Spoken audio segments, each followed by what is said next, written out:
Good morning student. आज हम पढ़ेंगे मौसम, जलवायु तथा जलवायु के अनुरूप जंतुओं द्वारा अनुकूलन का भाग, नेक्स्ट भाग। इससे पिछले भाग में हमने पढ़ा था कि जो ध्रुवीय प्रदेश में पाए जाने वाला जो भालू होता है उसके शरीर में क्या विशेषता पाई जाती है। अब आज अपन इसका नेक्स्ट टॉपिक पढ़ेंगे।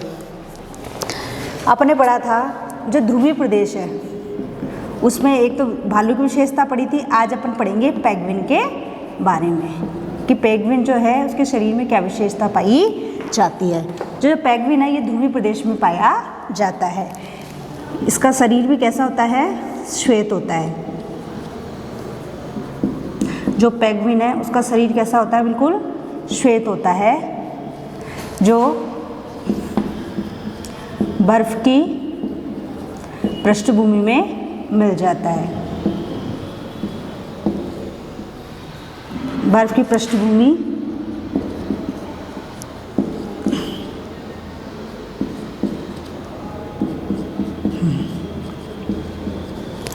जो पेंगुइन है इसका शरीर भी बिल्कुल श्वेत होता है, जो बर्फ की पृष्ठभूमि में मिल जाता है। इससे क्या है, इससे परभक्षी व शिकारियों से बचने में मदद मिलती है। से बचने में मदद मिलती है।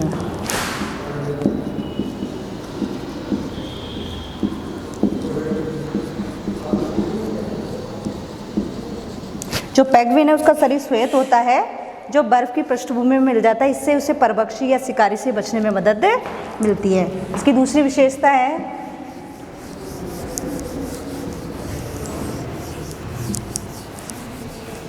इसके शरीर पर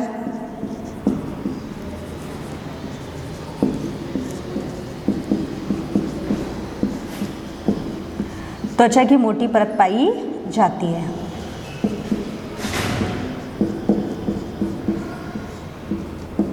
त्वचा की मोटी परत होती है,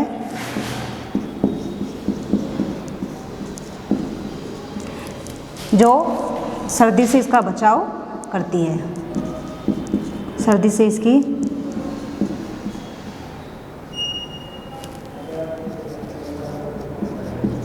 जो सर्दी से पेंगुइन की सुरक्षा करती है। इसके शरीर पर त्वचा की मोटी परत होती है, जो ठंड से इसकी सुरक्षा करती है। उसके बाद तीसरी इसकी विशेषता है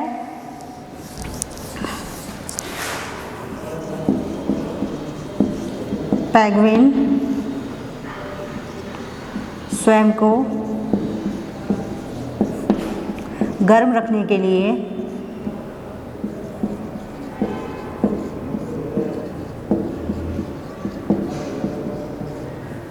झुंड में रहते हैं। जो पेंगुइन है वो स्वयं को गर्म रखने के लिए झुंड में पाए जाते हैं। जैसे अपन हॉल कमरे में रहते हैं तो जब ज़्यादा लोग एक साथ एकत्रित रहते हैं तो कमरा या हॉल कैसा होता है? गर्म होता है। तो उसी प्रकार ये भी क्या है, स्वयं को गर्म रखने के लिए झुंड में पाए जाते हैं। उसके बाद नेक्स्ट विशेषता है पेंगुइन की, ये भी अपने शरीर के तापमान को कम करने के लिए पेंगुइन अच्छे तैराक होते हैं।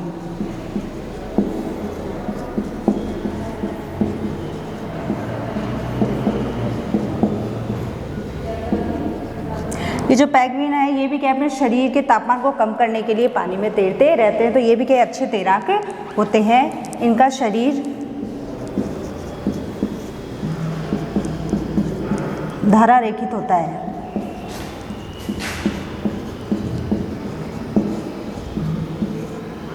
इनका शरीर धारा रेखित होता है।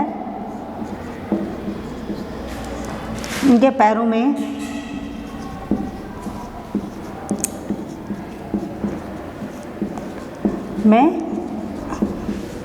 जाल बना होता है।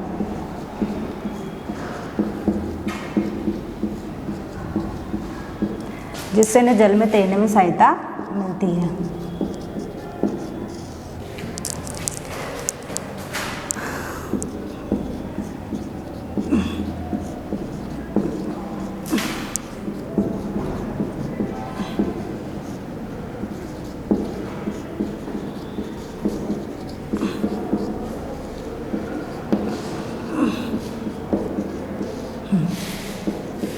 इनका शरीर धारा रेखित होता है और इनके पैरों में जाल बना होता है, जिससे इन्हें जल में तैरने में सहायता मिलती है। तो ये मैं दोनों विशेषता देखी थी, एक तो भालू की और एक पेंगुइन की। उसके बाद ध्रुवीय क्षेत्र में रहने वाले अन्य जंतु में अनेक प्रकार की मछलियाँ, कस्तूरी मृग, रेंडियर, लोमड़ी, सील, व्हेल तथा अन्य कई प्रकार के पक्षी सम्मिलित होते हैं।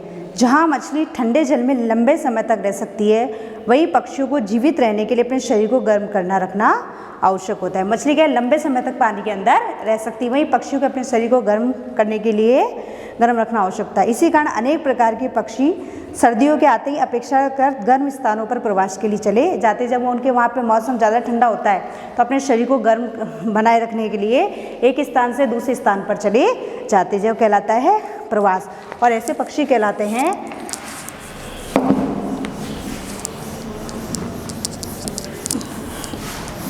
इन्हें ऐसे पक्षी कहलाते हैं देशांतरगमन पक्षी।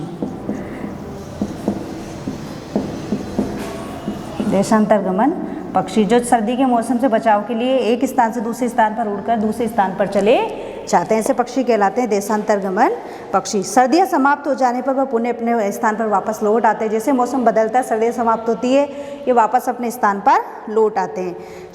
भारत ऐसे अनेक पक्षियों का प्रवास स्थान है। आपने साइबेरियन किरणों के बारे में सुना होगा, जो साइबेरिया से राजस्थान में, भरतपुर और हरियाणा में सुल्तानपुर जैसे स्थानों पर सर्दियों में प्रवास के लिए आते हैं। इसके कुछ पक्षी उत्तर पूर्व के कुछ आर्द्र स्थानों और भारत के कुछ अन्य स्थानों में भी प्रवास के लिए आते हैं। तो उसके जिसमें है साइबेरियन क्रेन,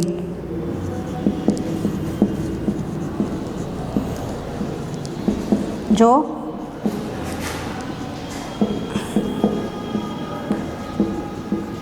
घना पक्षी बिहार, जैसे सर्दी का मौसम आता है, जो हमारा ये है उदाहरण है भरतपुर में घना पक्षी अभ्यारण्य में, वहाँ पे ये देखे जाते हैं।